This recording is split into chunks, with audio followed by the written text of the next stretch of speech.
हम पर 302 लग गया। तो ऐसे ही जो दौड़ दौड़ के गर्म खून है फिर पानी पीते तो हानि होती है, और किसी ने दौड़े हैं, किसी ने खूब पीटा और पानी ठंडा दे दिया तो आदमी गिर जाएगा, मर जाएगा, हो सकता है। तो स्वयं प्रभा ने कहा जाओ पहले फल खाओ और फिर फलानी जगह पर झरना है पानी पियो, बाद में आ जाओ।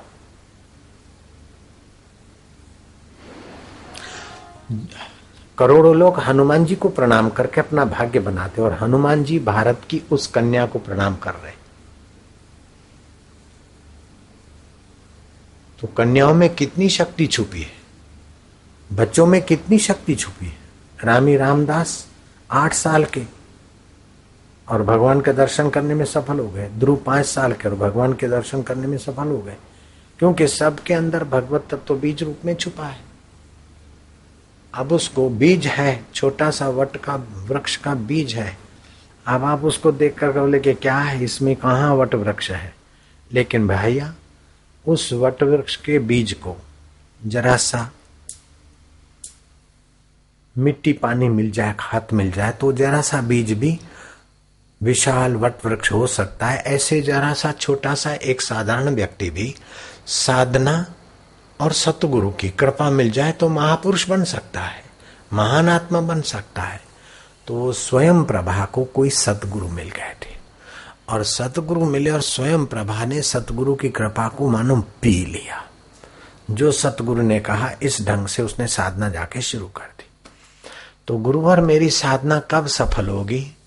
बोले बेटी साधना उस दिन सफल हो जाएगी जब रावण सीता को चुरा के ले जाएगा और राम जी हनुमान को आज्ञा करेंगे और सीता की खोज करते करते भूख प्यास से व्याकुल हनुमान जब तुम्हारे यहाँ आएंगे तो समझ लेना तुम्हारी साधना पूरी हो गई।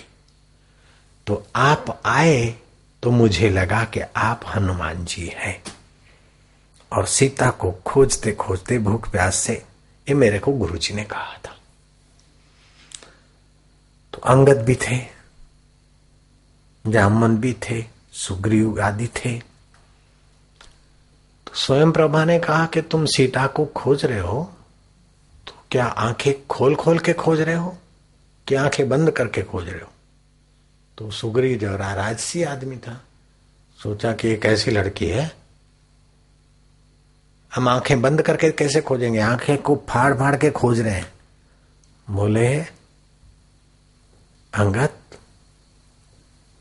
रुष्ट मत होना, सीता को खोजना है तो आंखें फाड़ कर सीता नहीं मिलेगी, आंखें बंद करो।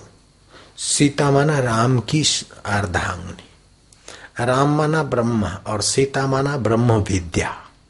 तो ब्रह्म विद्या में जैसे योगी ध्यान करते और अंदर जाते ऐसे ही सीता को खोजो, मैं खोज के बताती हूं।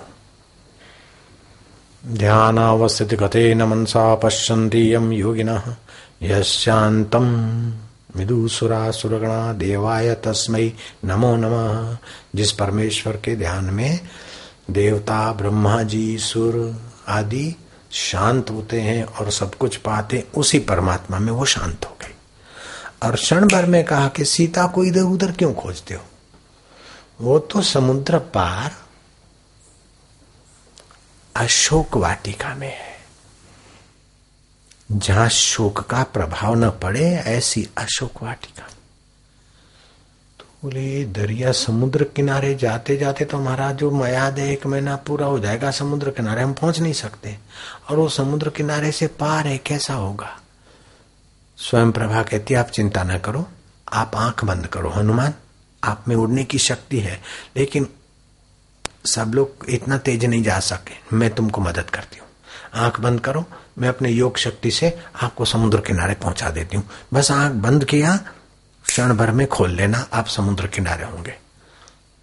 आंख बंद किया और स्वयं प्रभा ने अपनी योग शक्ति से ठांडे सकल सिंधु के तीरा, रामायण में लिखा हुआ है। रामायण सीरियल में भी तुमने देखा होगा, हनुमान जी ताजुब कर रहे हैं, जामवंत सुग्रीव ताजुब कर रहे हैं कि हम इधर कैसे पहुंच गए। लेकिन हनुमान के जमाने में, स्वयं प्रभा के जमाने में था, अभी भी है ऐसा योगियों की शक्ति। एक किसी योगी ने, साधक योगी था, उसने सुना कि हिमालय में बद्रीनाथ के रास्ते पहले जोशी मठ आता है। जो लोग गए बद्रीनाथ उनको पता होगा जोशी मठ आता है। फिर बद्रीनाथ नहीं जाना है, जोशी मठ से पहले पिपल कोटी आता है। पिपल कोटी से सीधा पूर्व की तरफ चलते जाओ तो फलाना पर्वत आएगा, वहां अलग अलग पहाड़ों के नाम है। उस पर्वत से थोड़ा सा उधर को जाओगे तो एक ऐसा रास्ता आएगा, उसमें अंदर अंदर चले जाओगे तो फिर ऐसी ऐसी गुफा आएगी और वहां बड़े सिद्ध पुरुष रहते हैं। 1952 में योगानंद सरस्वती ने ये बात, तो विष्णु प्रयाग से आगे मृत्युशय पहाड़ है, तो उधर बड़े योगी सिद्ध पुरुष रहते हैं। तो खोजते खोजते 1952 की बात है, आज से 52 वर्ष पहले की बात है। योगानंद सरस्वती पहुंचे तो सही, खोजते खोजते और बड़ी मुश्किल से लेट के उस जगह में से थोड़ा पसार होना पड़ा और फिर देखा तो चौड़ी जगह, फिर थोड़े झुक के गए और देखा तो एक सफेद लंबी दाढ़ी वाले समाधिस्थ और दूसरे कुछ कद छोटा और काली दाढ़ी वाले। तुम इधर कैसे पहुंचे? बोले महाराज मुझे योग सीखना है। तुम भूखे प्यासे हो, हमारा पता इधर का किसने दे दिया तुमको? अच्छा तो वहां झरना है, जल पियो लेकिन खाने का वहां तुमको जो प्रिय है वो वस्तु पड़ी है, जाओ। तो बोले मुझे लड्डू और चवाणा प्रिय था, तो लड्डू और चवाणा का थाल तैयार। सोचा कि ऐसी गुफा में ये ताजे लड्डू और चवाणा कहां से आ गया, भूसा।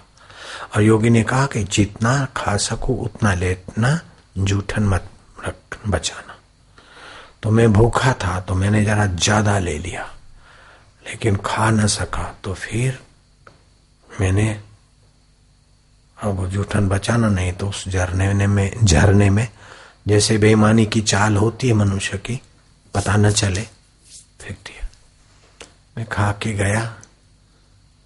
बोले अच्छा खा लिया, पानी पी लिया बेटा? बोले हाँ। जूठन तो नहीं बचाई? बोले नहीं गुरु। अच्छा योग सीखने आया है, आंखें बंद करो। मैं चला था ऋषिकेश और आंखें बंद किया तो आंखें खोली तो ऋषिकेश में पड़ा हूं। फिर वो पर्वत खोदते खोदते मैं थक गया, आज तक वो जगह नहीं मिली। ये 1922 की घटना है। जूनागढ़ में गिरनार है, वो तो फिर अभी कुछ वर्ष पहले की बात है। सुना है कि गिरनार में भी कोई ऐसे गुप्त योगी रहते हैं। लोग घूम के आते, पहाड़ियां चढ़ के आते, लेकिन कुछ अदृश्य योगी जहां रहते हैं वहां कोई पहुंचता नहीं। मैं जाऊंगा, ऐसा किसी संत ने ठान लिया। 19 तारीख सोचा कि मुझे कोई ऐसे संत मिले,